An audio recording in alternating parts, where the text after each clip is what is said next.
प्यारे बच्चों, कैसे हैं आप सब? अच्छे हैं ना? तो आज मैं आपकी पाठ्य पुस्तक आकृति के पाठ 17 नाटक में नाटक पाठ का भाषा ज्ञान कराऊंगी। तो चलिए शुरू करते हैं। देखिए, पहले दिया है संज्ञा। किसी प्राणी, वस्तु, स्थान या भाव के नाम को संज्ञा कहते हैं। संज्ञा के 3 भेद होते हैं। इसमें तो 3 दिए हैं, वैसे संज्ञा के 5 भेद होते हैं। ठीक है, और इसमें लेकिन 3 दिए हैं।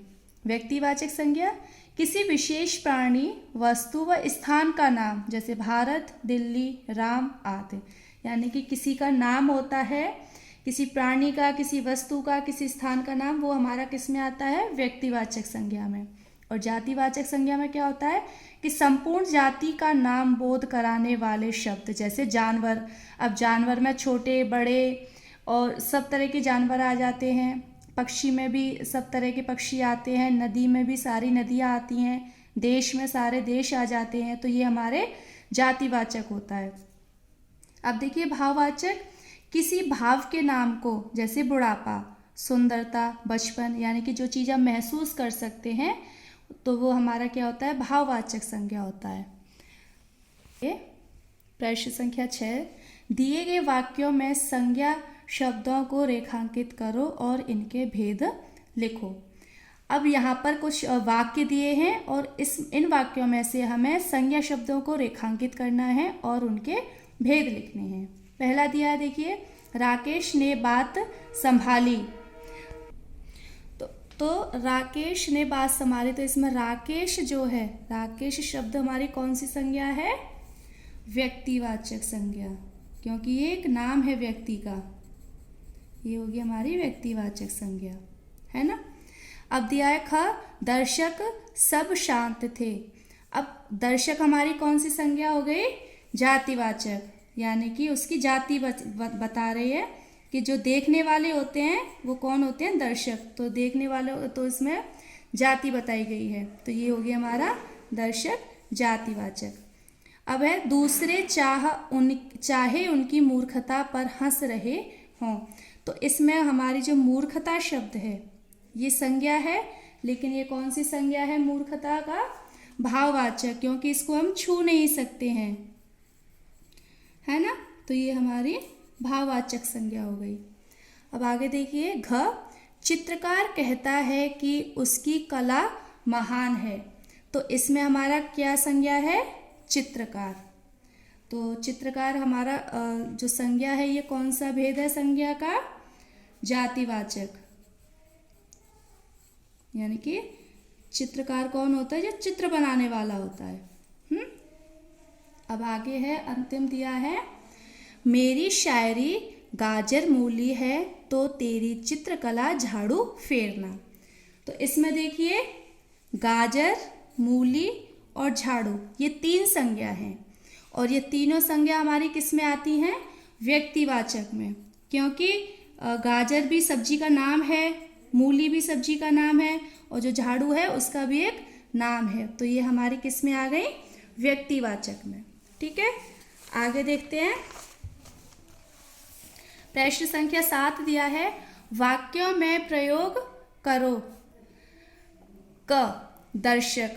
अब जो दर्शक शब्द है इसको लेते हुए हमें वाक्य बनाना है। देखिए, बूढ़ा दर्द से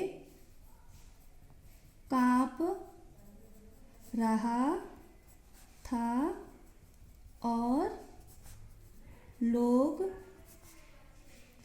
दर्शक बने देख रहे थे। तो देखिए, यहाँ पर दर्शक शब्द आ गया। तो ऐसे ही आपको आगे के शब्दों का प्रयोग करते हुए ऐसे ही वाक्य बनाना है। अब आगे देखिए, प्रश्न संख्या 8, विलोम शब्द लिखो। अब विलोम शब्द तो आपको आता ही होगा, बहुत अच्छे से आता है। देखिए, नए, नए का क्या हो जाएगा? पुराने। ठीक है, अब देखिए प्रश्न संख्या 9, अनुस्वार या अनुनासिक लगाकर शब्द बनाओ। आपको बताया गया है कि अनुस्वार होता है हमारा जो ऐसे बिंदी होती है, ठीक है, और अनुनासिक होता है चंद्र बिंदु वाला। अब यहाँ पर कुछ शब्द दिए हैं, इसमें हमें अनुस्वार और अनुनासिक का प्रयोग करते हुए शब्दों को पूरा करना है। पहला दिया है मच।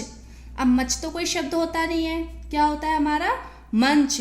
तो अब हमें ये पहचानना है कि इसमें हमें अनुस्वार लगाना है या अनुनासिक लगाना है। तो देखिए मंच, तो यहाँ पर आएगा हमारा अनुस्वार, क्योंकि अगर यहाँ पर माच होता तब हम लिखते माच, ऐसे हो जाता। तो ये हमारा यहाँ पर लगेगा अनुस्वार, ठीक है। ऐसे ही अक्लमंदी, इसमें भी अनुस्वार आ गया। तो इन शब्दों अनुस्वार और अनुनासिक का प्रयोग करते हुए आपको इन शब्दों को पूरा करना है। अब देखिए प्रश्न संख्या 10, दिए गए वर्णों का प्रयोग करते हुए 3-3 शब्द बनाओ। तो देखिए यहाँ पर ज और ज 2 शब्द दिए गए हैं। इन दोनों शब्दों का प्रयोग करते हुए दोनों वर्णों का प्रयोग करते हुए हमें 3 शब्द बनाने हैं। तो एक वर्ण तो हो गया ज और एक है ज। इसको ज इसलिए पढ़ेंगे क्योंकि ज के नीचे नुक्ता लगा हुआ है। तो पहले बनाएंगे ज। तो मैंने ज वर्ण को लेते हुए एक शब्द बना दिया है और बाकी के 2 शब्द आप खुद से बनाएंगे। अब देखिए ज का आएगा, एक मैं बना देती हूँ जख्म, और आगे के जो 2 शब्द हैं वो आपको खुद से बनाने हैं। अब आगे देखिए प्रश्न संख्या 11, दिए गए मुहावरों के अर्थ लिखकर वाक्यों में प्रयोग करो। अब पहला दिया है आपको मुंह की खाना।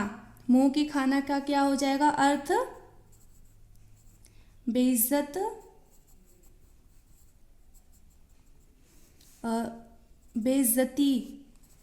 बेइज्जती होना। अब ये मैंने अर्थ लिख दिया है, आपको इसका वाक्य प्रयोग स्वयं से करना है, ठीक है। तो मुंह की खाना आपको मैंने इसका अर्थ लिख दिया है, आपको इसका वाक्य प्रयोग करना है। अब देखिए आगे दिया है ख भौचक्के होना। तो भौचक्के होना का अर्थ क्या होगा? आश्चर्यचकित होना, ठीक है। तो आपको इसका भी वाक्य प्रयोग करना है। आगे देखिए गतिविधि कार्य, क्या आपने कभी किसी विद्यालय या नाटक में भाग लिया है? यदि हाँ तो अपने अनुभव बताओ। या आपके स्कूल में भी नाटक और कार्यक्रम होते रहते हैं, तो आपने अगर भाग लिया है उसमें तो आपको अपने अनुभव बताने कि आपको कैसा लगता है, क्या कैसे किया जाता है। तो ये आपको अपनी व्याकरण की कार्य पुस्तिका में लिखना है। आगे राकेश ने नाटक को नाटक में नाटक बना दिया, क्या इस बात का कोई और समाधान हो सकता था? सोचकर बताओ। आपने पाठ पढ़ा था, देखा था कि जो नाटक हो रहा था उसमें तो जो पात्र थे वो अपना संवाद भूल जाते हैं, वो भूल जाते हैं कि उनको क्या बोलना है। तो तभी राकेश जाता है स्टेज पर और वो ऐसे दिखाता है जैसे कि नाटक में नाटक हो रहा हो। तो अगर राकेश वहाँ नहीं जाता तो उसका और कुछ समाधान हो सकता था। तो ये भी आपको अपने विचार व्याकरण में लिखने हैं। नाटक के लिए पात्रों के अतिरिक्त और किन किन चीज़ों की ज़रूरत होती है, अपने सहपाठियों से चर्चा करो और एक परियोजना तैयार करो।